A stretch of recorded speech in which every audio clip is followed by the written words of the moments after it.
Hi there, and welcome to my Itty Bitty Chapel. My name is Patty Chaffee, and I'm the community minister at Niantic Community Church. I'm also a spiritual director and an expressive arts facilitator.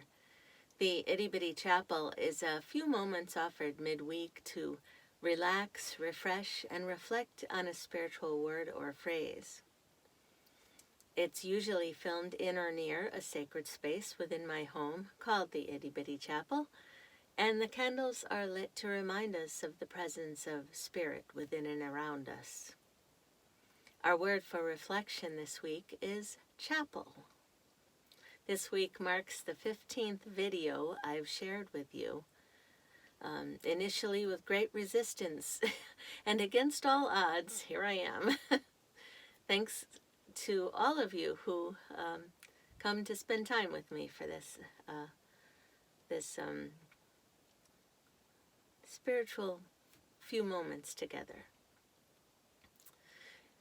And in this Itty Bitty Chapel, it makes me think about other chapels. They're not all just in one place, not even this one. One way Merriam-Webster describes chapel is a private place of worship, such as a small house or a room for meditation and prayer. But I think a chapel can go far beyond four walls, and they are as unique as the beautiful souls who enter them. Several of you have written to me sharing how you've created your own sacred spaces at home or in your yards. How exciting. Itty bitty chapels popping up everywhere. Who knew? Who knew? Long before tiny houses were a thing, Thoreau wrote about the benefits of living a simple, minimalist lifestyle in his one room. I'll call it a chapel in the woods, although I'm not sure he would call it that. I've been in the replica of it at Walden Pond in Massachusetts, and although it is tiny, he had everything he needed. I think he would agree with that. His way of simple living quieted the mind and created opportunity for deep contemplation. My greatest skill has been to want but little, he wrote. My greatest skill has been to want but little. Ah, the joy of wanting little and being completely fulfilled with just who we are and what we have and where we are. Imagine the joy of experiencing complete fulfillment just as we are.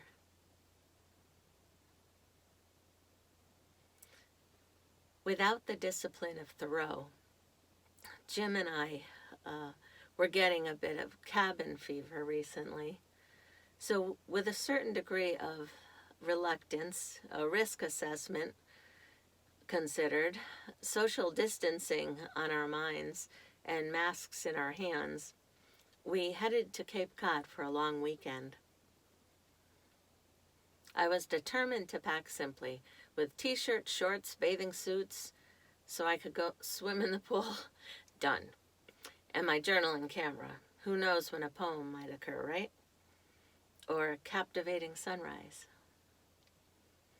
I'm an early riser most days, and that was no different on vacation. I awoke that first morning about 4:45, pulled on some clothes I hadn't slept in, and took off with my tripod camera and journal in hand to capture a sunrise. I'm not sure why we think we can ever do it justice by trying to capture something that God so masterfully created.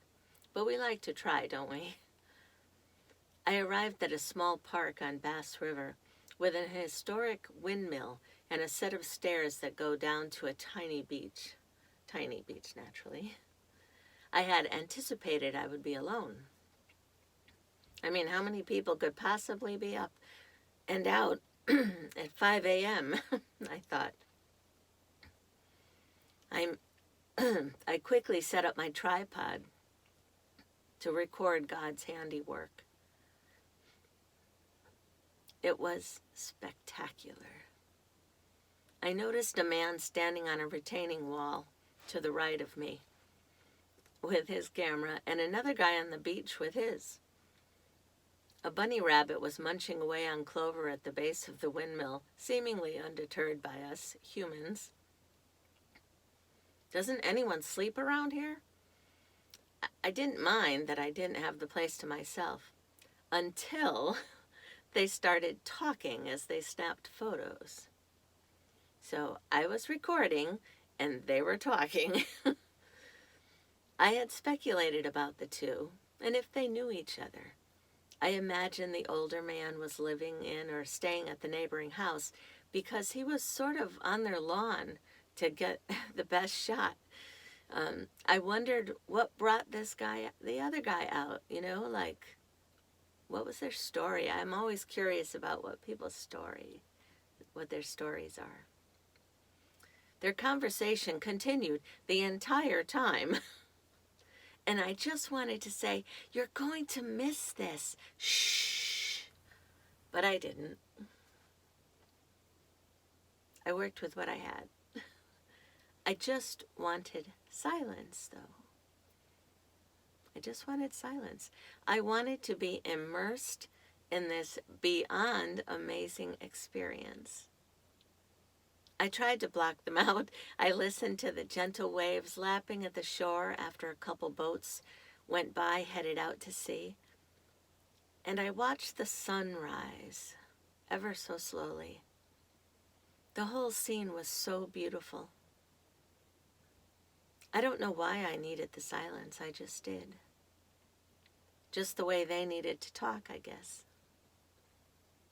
As they shared their photos with each other and prepared to depart, one to his Lexus, the other to his BMW, I decided they were strangers who just happened to appreciate a nice sunrise on Cape Cod at 5 a.m. And upon reflection, I realized chapels are everywhere. They're not all made of stone, although I did visit a majestic stone one in West Harwich. It was an adoration chapel built to honor Jesus in the Eucharist. It was closed due to the pandemic. Seemed like such an odd thing to do. To close a chapel that rarely has more than a few people in it. I've been in there before, that's how I know this. But I digress. God's grace, God's miraculous hand as an artist and creator is just everywhere.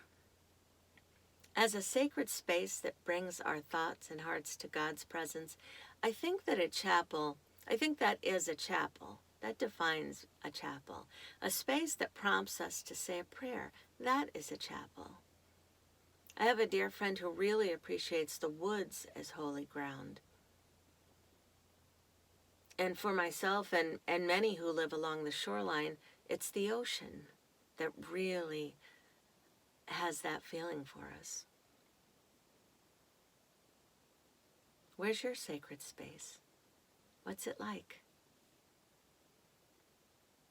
If you hang around for a few minutes, you'll have a chance to just be still and breathe and see that sunrise. And listen to my friends at the at the park. I'll be thinking of you in this time of change and challenge and praying you find ways to feel God's holy presence in your life. And until next time, may God bless you in every way you need. Namaste.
Morning.